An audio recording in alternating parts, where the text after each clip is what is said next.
नमस्कार, स्वागत है आपका। मैं हूं आपके साथ रोहित पुनेठा। लेकर आया हूं देश और दुनिया भर की खबरें बिना किसी लाग लपेट के। आप बस अगले 60 मिनट तक बने रहिए मेरे साथ, आंख कान खोल। अमृतसर में अमरिंदर सरकार के खिलाफ जोरदार प्रदर्शन किया गया।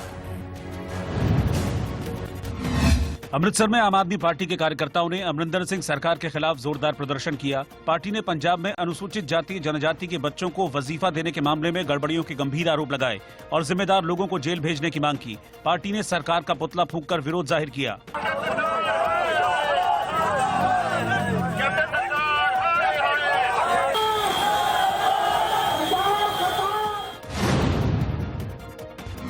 कर्नाटक के हुबली में कांग्रेस ने महंगे पेट्रोल डीजल के मुद्दे पर जोरदार प्रदर्शन किया। यहां कांग्रेस कार्यकर्ताओं ने बाइक और स्कूटी के साथ विरोध जाहिर किया और केंद्र सरकार के खिलाफ जमकर नारेबाजी की।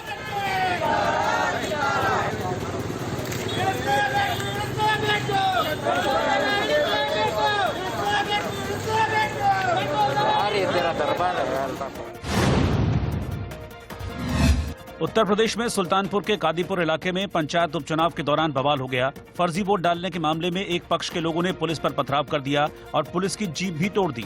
पुलिस ने आंसू गैस के गोले छोड़कर हालात काबू में किया।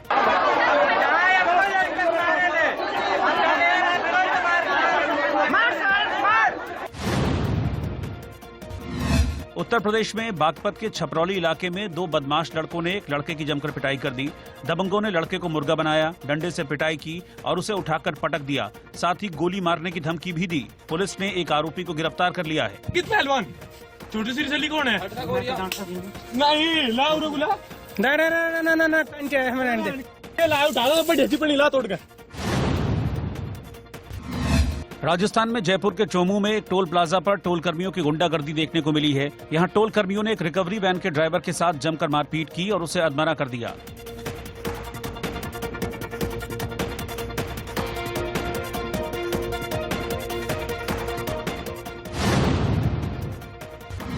उत्तर प्रदेश में प्रयागराज जिले के आलमपुर गांव में एक शादी समारोह में एक हाथी भड़क गया और जमकर तोड़फोड़ की। यहां गुस्साए हाथी ने गाड़ियों को पलट दिया, जिससे मौके पर कोहराम मच गया।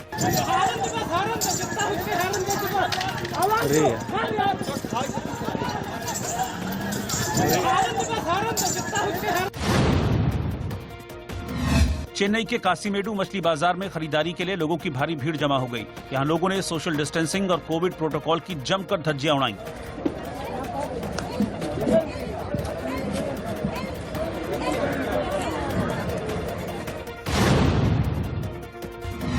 उत्तराखंड में नैनीताल के हल्द्वानी अल्मोड़ा हाईवे पर एक बड़ा हादसा होते होते टल गया। यहां पहाड़ी से एक पत्थर का बड़ा टुकड़ा नीचे जा रहे एक बाइक सवार के ठीक पास जा गिरा। गनीमत रही कि बाइक सवार की जान बच गई और वहां पास खड़े लोग हैरान रह गए।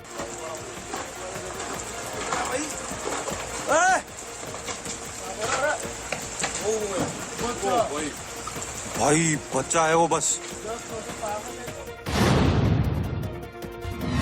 हरियाणा में गुरुग्राम के सेक्टर 61 स्थित बीपीटीपी मॉल में एक कोबरा की वजह से हड़कंप मच गया। बताया जा रहा है कि मॉल के पास ही एक जंगल से 5 फीट लंबा कोबरा सांप मॉल में घुस गया। मौके पर पहुंचे वन विभाग के कर्मचारी ने कोबरा को काबू किया और उसे पास के जंगल में छोड़ दिया।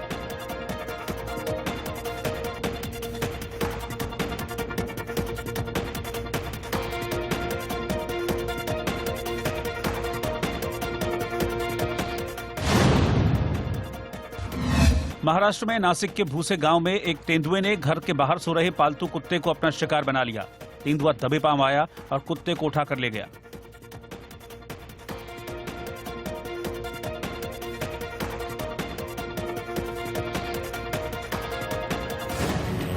दिल्ली के सबसे बड़े मार्केट में से एक लाजपत नगर की एक दुकान में आग लग गई, जिससे इलाके में अफरा तफरी का आलम देखा गया।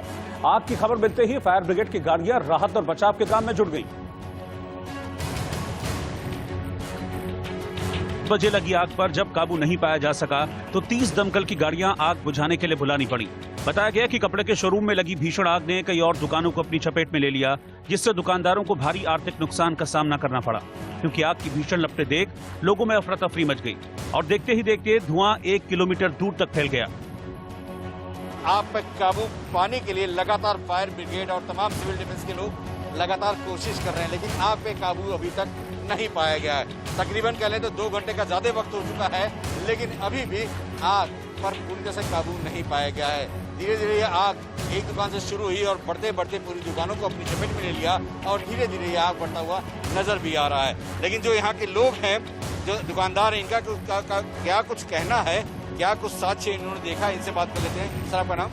मेरा नाम पुनीत मेहरा है। पुनीत जी, आपकी दुकान? मेरा नाम यहाँ पे गंडाराम ज्वेलर्स के नाम से है, लाजपत नगर में। नगर में। तो आप कब आए थे, आग कब लगी? मैं जब सुबह आया था यहाँ पे कितने बजे? 10 बजे, तो उस समय आग नहीं लगी थी। 10 बजे के करीब में शटर खोलने के लिए जब इनका बंदा आया है, उसने शटर खोला है, तो शटर में इनके मोटर लगी हुई है, तो उस मोटर के अंदर आग लगी है।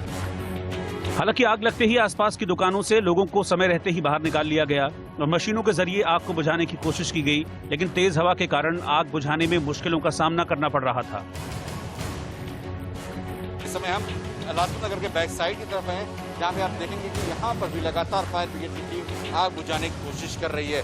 तो ये लगातार जो है आग धीरे धीरे फैलता हुआ एक बिल्डिंग से दूसरी बिल्डिंग और दूसरी बिल्डिंग से तीसरी बिल्डिंग के चपेट में लेता चला जा रहा है।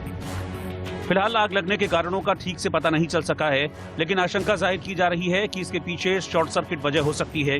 लेकिन वक्त रहते अगर फायर ब्रिगेड की टीम न पहुंचती तो आग और घरों और दुकानों को अपनी चपेट में ले लेती। हमारे आदमी ने बहुत साहसपूर्ण काम किया और आग को बढ़ने नहीं गया।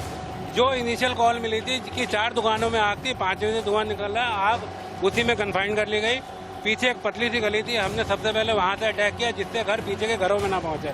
तो आप अगर देखें तो वही 5 दुकानें जिनकी हमें कॉल मिली थी, आग उसके बाहर कभी नहीं ली। ये दुकानें जो ये देखिए मंजिली इमारत आप खुद देख सकते हैं, मेरे ग्राउंड प्लस 2 है। और मेनली जो मैंने कपड़ा ये और दुकान, जैसे कि आपको पता है सारे मार्केट है, मार्केट टाइप की दुकानें हैं, इनमें क्या क्या चल रहा था अभी ये पूरी डिटेल नहीं है, बट ये मेनली ग्राउंड प्लस 2 या 3 ये शॉप्स होंगी, सारी शॉप्स इसी में है। जानकारी के मुताबिक इस आग से जान का नुकसान नहीं हुआ है, लेकिन दुकानों में रखा करोड़ों का माल राख हो गया। महाराष्ट्र में मॉनसून जमकर बरस रहा है। मुंबई और आसपास के इलाकों में बीती रात रुक रुक कर बारिश हो रही है, जिससे निचले इलाके ऐसे हैं जहां पर पानी जमा हो गया। चलते सड़कों पर आम दिनों की तरह भीड़ नहीं दिखी, लेकिन मुंबई में लगातार भारी बारिश की वजह से एक बार फिर अंधेरी सबवे में पानी भर गया। देखिए कैसे इस पानी के बीच से स्कूटी निकालने की कोशिश की गई, लेकिन लगातार पानी इस सबवे में बढ़ता ही गया और उसे अगले आदेश तक बंद कर दिया गया। अंधेरी के अलावा कुर्ला, सांता क्रूज समेत कई इलाकों में जलभराव हो गया, जिससे वहां गाड़ियां या तो पानी में खड़ी हो गईं या फिर इसी पानी में आधी डूबकर चलती नजर आईं। कल रात से मुंबई में बारिश का कहर जारी है। आप देखें किस तरीके से जो है इस पूरे इलाके में जो है पानी भर गया है। गाड़ियां जो है वो पानी में फंस गई है, 2 व्हीलर पानी में फंस गए हैं। साथ में जो है लोगों को भी काफी दिक्कत हो रही है। आप देखिए कि ये पूरा इलाका जो है वेस्टर्न एक्सप्रेस हाईवे के पास का, उसमें पूरी तरीके से पानी भर गया है। घुटने तक का जो है पानी इस वक्त यहाँ पर भरा हुआ है। मौसम विभाग के मुताबिक सोमवार तक जो है मुंबई में इसी तरीके की मूसलाधार बारिश जो है मुंबई में होने वाली है। वेस्टर्न एक्सप्रेस हाईवे पर भी पानी के बीच गाड़ियां रेंगती दिखी, क्योंकि वहां से हर जगह पानी का कब्जा ही दिखा। इस वक्त मैं मुंबई के वेस्टर्न एक्सप्रेस हाईवे पे और यहाँ पर आप देखें कि पूरी तरीके से जो है वेस्टर्न एक्सप्रेस हाईवे जो है वहाँ पर पानी भर गया है। आप देखें कि किस तरीके से जो है ऑटो रिक्शा जो है पानी में बंद हो गई है और साथ में ही जो है हाईवे के पास का जो इलाका है उसमें पानी भर गया है। लगातार ऑटो रिक्शा के ड्राइवर है उनको दिक्कत आ रही है ऑटो रिक्शा लेकर जाने में। देखिए कि पानी का स्तर जो है लगातार बढ़ता जा रहा है। परेल में भी पानी से तालाब जैसा बन गया, लोग जहां तहां फंसे नजर आए। मेजर ब्रिज के पास से आने वाली जो सड़क है वो भी पूरी की पूरी जाम है। साथ ही साथ जो रास्ता है वो बंद कर दिया गया है। अगर आप दूसरी तरफ की भी तस्वीरें देख पाएंगे तो आपको समझ आएगा कि किस तरह से लोगों को पानी में आते जाते रास्तों में आप देख पाएंगे फुटपाथ और जो सड़क है वो एक हो चुकी है, जिसके चलते अब लोगों को खासी दिक्कतों का सामना करना पड़ रहा है। दोनों ही तरफ का रास्ता जो है वो पूरी तरह से ब्लॉक है। साथ ही साथ बता दें कि जब ये रास्ते ब्लॉक हैं तो यहाँ पर जो लोग थे, तस्वीरों के जरिए आप देखेंगे जो चाय पीने के लिए भी लोग मौजूद थे यहाँ पर, वो फिलहाल फंसे हुए नजर आ रहे हैं। इन हालातों के बीच महाराष्ट्र के कई जिलों में मध्यम से भारी बारिश का ऑरेंज अलर्ट जारी किया गया है। साथ ही लोगों को घरों में रहने की हिदायत भी दी गई है। आपको तस्वीरें इस वक्त हम दिखा रहे हैं मुंबई के दादर इलाके की। दादर ईस्ट का ये इलाका है, हिंदू कॉलोनी के नाम जाना जाता है। आप देखिए कि पूरे रोड पर इस वक्त पानी ही पानी है। एक अच्छी बात यह है कि इस वक्त बरसात थोड़ी रुकी हुई है, लेकिन बरसात लगातार रुक रुक कर तेज हो रही है। मौसम विभाग की माने तो आज मुंबई के लिए ऑरेंज अलर्ट जारी किया गया है। अगले 2 दिनों तक यानी 13 और 14 के लिए रेड अलर्ट जारी किया गया है, ताकि बरसात बहुत तेज आएगी। आईएमडी यानी मौसम विभाग ने साफ साफ कहा है कि अगर जरूरत हो तो ही घर से बाहर निकलें, अन्यथा घर से बाहर ना निकलें। जानकारी के मुताबिक 15 जून तक मुंबई और उपनगरों में भारी से बहुत भारी बारिश की संभावना है। मुंबई में इस बार जून में 2015 का 1106.7 मिलीमीटर बारिश का रिकॉर्ड टूट सकता है।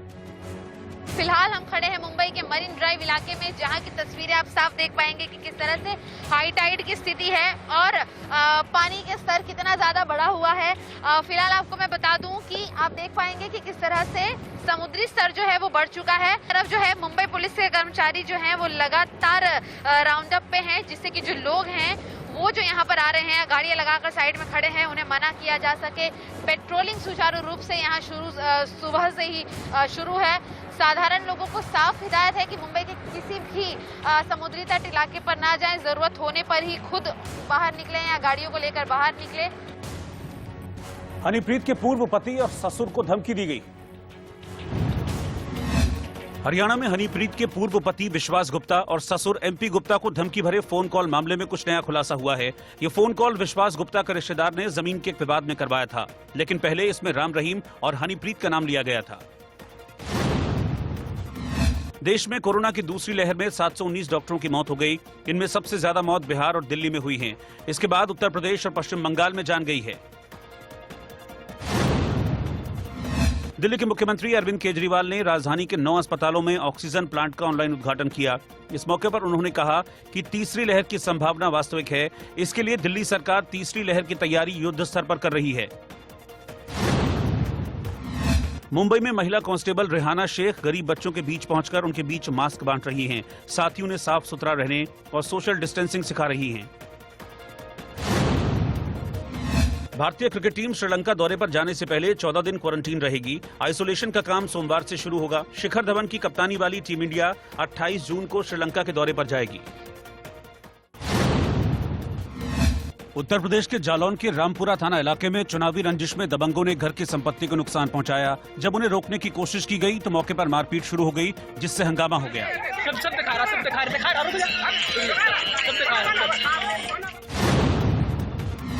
उत्तर प्रदेश के वाराणसी में गंगा के पानी में ऑक्सीजन की कमी की वजह का खुलासा हुआ है। मिर्जापुर में गंगा के किनारे लगे पुराने एसटीपी की वजह से हो रहे लीकेज को जिम्मेदार ठहराया गया है। इसी की वजह से पानी में शैवाल भी बन गया है। बिहार में पटना के दीघा थाना इलाके से चेकिंग के दौरान भारी मात्रा में शराब बरामद की गई है। पुलिस ने 2 कार के साथ 5 आरोपियों को गिरफ्तार किया है। उत्तर प्रदेश में कानपुर देहात के रत्नियापुर गांव में एक बकरा चर्चा का विषय बना हुआ है। यहां बकरे की पीठ पर अल्लाह शब्द दिख रहा है, जिससे इसकी कीमत 1.25 करोड़ मांगी जा रही है। सऊदी अरब का एक शख्स इसके लिए 1 करोड़ देने को तैयार है। उत्तर प्रदेश में गोंडा के सालपुर बाजार की छोटी बच्ची रिया तिवारी की प्रतिभा की चर्चा हो रही है। 6 साल की रिया का सामान्य ज्ञान बेहद अच्छा है और वो सवाल पूछने पर फटाफट जवाब देकर सभी को हैरान कर देती है। भारत के राज्य और राजधानी आंध्र प्रदेश, अरुणाचल प्रदेश, ईटानगर, असम, दिसौर, बिहार, पटना, छत्तीसगढ़, रायपुर, गोवा, पणजी, गुजरात, गांधीनगर, हरियाणा, चंडीगढ़, हिमाचल प्रदेश, शिमला, झारखंड, रांची, कर्नाटक, बैंगलोर। जम्मू कश्मीर के सोपोर में आतंकियों ने पुलिस और सीआरपीएफ की टीम को निशाना बनाया और अंधाधुंध गोलियां बरसाई, जिसमें 2 पुलिसकर्मी शहीद हो गए और 2 नागरिकों की भी मौत हो गई। इस आतंकी हमले के बाद इलाके की घेराबंदी कर सर्च ऑपरेशन चलाया गया। आईजी विजय कुमार ने बताया कि हमले के पीछे लश्कर-ए-तैयबा के आतंकियों का हाथ है। हमले में 2 पुलिसकर्मी घायल भी हुए, जिन्हें इलाज के लिए नजदीकी अस्पताल में भर्ती कराया गया। जानकारी के मुताबिक हमला आरामपुरा नाका पर हुआ। बताया जा रहा है कि आतंकवादियों ने पुलिस और सीआरपीएफ की जॉइंट टीम को निशाना बनाकर ताबड़तोड़ फायरिंग की। इसके बाद आतंकियों को पकड़ने के लिए सुरक्षा बलों ने चारों तरफ से इस पूरे इलाके को घेर लिया। तलाशी अभियान चलाया जा रहा है। शुक्रवार को जम्मू कश्मीर के शोपियां जिले में सुरक्षा बलों की एक चेक पोस्ट पर आतंकियों ने हमला कर दिया था। इससे पहले मार्च में लश्कर-ए-तैयबा के आतंकियों ने सीआरपीएफ की पेट्रोलिंग पार्टी पर फायरिंग भी की थी। ये हमला श्रीनगर के बाहरी इलाके लवेपुरा में किया गया था। इस हमले में 3 जवान शहीद हो गए।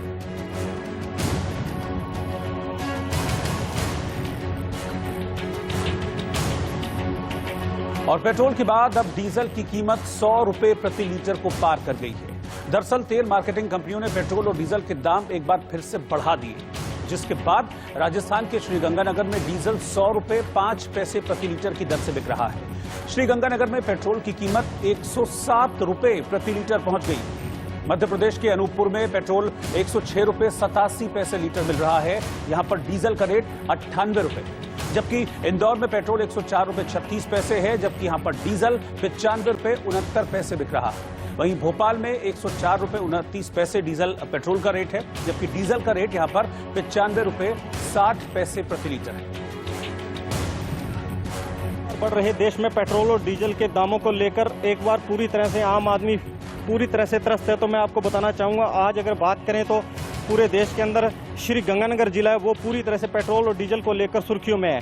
बिल्कुल बताना चाहूँगा मैं कि आज अगर श्रीगंगानगर जिले में अगर पेट्रोल और डीजल की दर की बात करें तो लगातार आज की दर है वो मैं आपको दिखाना चाहूँगा। यहाँ पर आज पेट्रोल 106 रुपये 93 पैसे प्रति दर और डीजल के दाम है वो भी 100 रुपये के बिल्कुल ही करीब पहुँच चुके हैं। हमारे साथ इस वक्त कुछ उपभोक्ता हैं, वो अपने निजी वाहनों में पेट्रोल और डीजल के लिए यहाँ पहुँचे, उनसे बात करेंगे। सर, लगातार पेट्रोल और डीजल के दाम बढ़ रहे हैं, क्या कहेंगे इसको लेकर? सरकार जैसे पब्लिक को गुमराह ज़्यादा कर रही है, भाई वो कम नहीं कर रहा, वो कम नहीं कर रहा, लेकिन करना चाहिए कम। सभी किसान और सब परेशान है इससे। बिल्कुल, आप देख सकते हैं किस तरह उपभोक्ता है वो अपनी पीड़ा बता रहे हैं पेट्रोल और डीजल की कीमतों को लेकर। हमारे साथ इस वक्त पेट्रोल पंप जो मालिक हैं, डीलर हैं, उनसे बात करेंगे। सर, क्या कहेंगे? लगातार पेट्रोल और डीजल की कीमत लगातार देश में बढ़ती ही जा रही है। पेट्रोल डीजल खुला हो गया, आम आदमी के कंट्रोल से बाहर हो गया। हमारी सेंट्रल गवर्नमेंट से निवेदन है कि अगर वो इसको जीएसटी के दायरे में लाए तो इसका रेट कम हो सकता है। आपको बताना चाहूँगा किस तरह जो डीलर अपनी पीड़ा व्यक्त कर रहा है कि किस तरह वो लगातार, जो अगर बात करें सेंट्रल गवर्नमेंट की तो वो भी अपना टैक्स लगातार बढ़ा रही है, तो राज्य सरकार है वो भी अपना टैक्स पूरी तरह से बढ़ाती हुई नजर आ रही है। पेट्रोल पंप पर हम मौजूद हैं मुंबई में एक जगह पर। आपको बता दें कि आज का जो रेट है वो आप देख पाएंगे 102 रुपए 36 पैसे ये पेट्रोल की कीमत है। वहीं अगर आपको बता दें कि ये आज भले पेट्रोल की कीमत हो, वहीं डीजल की बात की जाएगी तो डीजल की आपको रेट मैं बता दूं कि 94 रुपए 45 पैसा आज जो है डीजल की दर है, यानी कि लगभग 100 के करीब पहुंचता हुआ डीजल भी अब नजर आ रहा है। कुछ दिनों पहले ही पेट्रोल की जो कीमत थी वो 100 के पार हुई थी, जिससे कि जो लोग हैं उन्हें काफी बड़ा धक्का लगा था। और अब इसी बीच में डीजल की कीमतें भी काफी तेजी से बढ़ गई। आपने अभी कितने का भरवाया दादा? 105 रुपए का। पहले और अब में ज्यादा फर्क आपको नजर आ रहा है? बहुत फर्क है। कैसे अंतर होता है? ऐसा होता पहले 50 का भरा के जाके आते थे, 100 में 105 में भी भरा के आते थे, भराना पड़ता, पूरा नहीं पड़ता। आपने जैसे सुना पहले 50 रुपए में काम हो जाता था, लेकिन अब 105 रुपए का भी जो भराते हैं, यानी कि दुगने से भी ज्यादा, उसमें भी कुछ उनका फायदा हो नहीं पाता। राजस्थान के बीकानेर में किसानों ने प्रदर्शन किया। राजस्थान में बीकानेर जिले में किसानों ने पानी की कमी को लेकर प्रदर्शन किया। किसानों ने प्रशासन से खेती और पीने का पानी देने की मांग की। उत्तर प्रदेश में मिर्जापुर के तिलाव गांव के एक शख्स को खाट पर अस्पताल ले जाने का मामला तूल पकड़ गया। तस्वीर सामने आने के बाद प्रशासन ने सफाई दी कि उसे एम्बुलेंस के लिए कोई फोन नहीं आया था। पंजाब में लुधियाना जिले के भीखी गांव में 18 साल से ऊपर के सभी लोगों ने कोरोना की वैक्सीन लगवा ली है। इस तरह से भीखी गांव में 100% टीकाकरण का काम पूरा हो गया है। राजस्थान में बीकानेर देश का पहला ऐसा शहर बन गया है जहां 45 से अधिक उम्र वाले 10 लोग एक जगह जमा हो जाएंगे तो उन्हें वहीं टीका लगाया जाएगा। इसके लिए ओपीडी वैन की शुरुआत की गई है। जम्मू कश्मीर के जम्मू में सेना ने 50 बेड की क्षमता वाला कोविड अस्पताल तैयार किया है। इस अस्पताल के बन जाने के बाद कोरोना मरीजों को बड़ी राहत मिली है। उत्तराखंड के देहरादून में इंडियन मिलिट्री एकेडमी की पासिंग आउट परेड हुई। ये परेड ऐतिहासिक चैटवुड भवन के सामने ड्रिल स्क्वायर पर हुई, जहां 425 कैडेट शामिल हुए। इनमें 9 मित्र देशों के 84 कैडेट्स भी शामिल हुए।